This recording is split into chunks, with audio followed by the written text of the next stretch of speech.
Moments that made the season merry. The sleigh ride at Grandpa's. When Christmas was coming, the best part for me was being picked up in town and taken to my grandparents' place. We'd turn in at the fence, and I'd see the smoke from their chimney drifting along the tree line. Right then, I always felt safe and like I belonged. Their home was simple, but it was welcoming in a way that wrapped around you before you even stepped inside. Evenings often ended around the kitchen table with a deck of cards. Everyone joined in, though Grandpa always asked for crazy eights and Grandma always leaned towards war.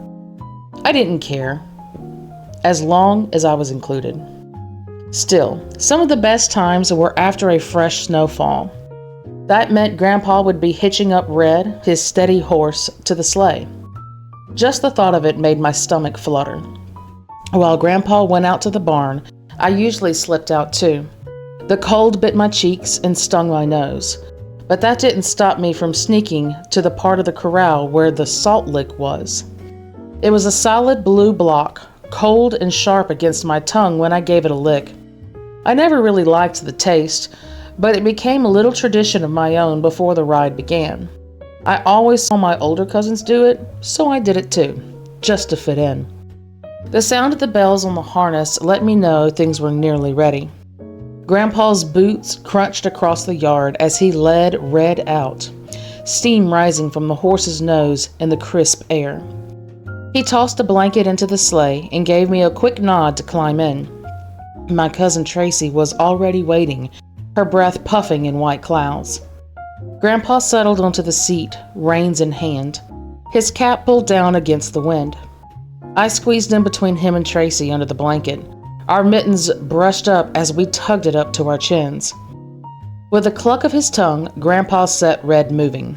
The runners hissed lightly across the snow, and the bells jingled in time with the steady beat of hooves.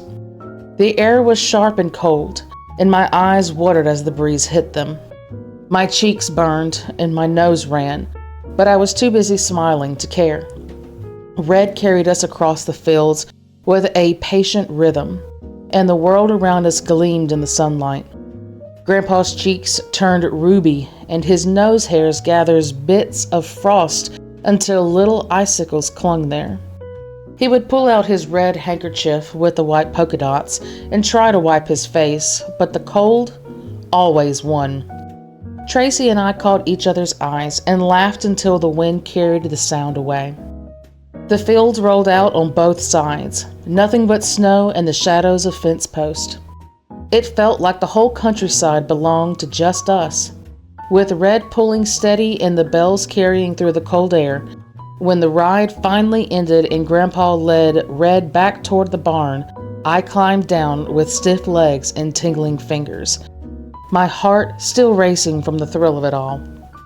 Tracy and I stamped our boots on the porch before stepping inside, and the warmth of the farmhouse wrapped around us just the right way.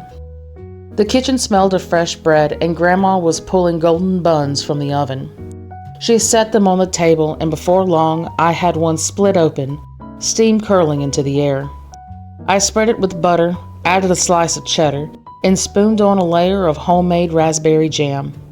The taste was sharp, sweet, and warm all at once. I didn't think I ever had anything quite as good. No one has ever made buns as good as my grandmother's.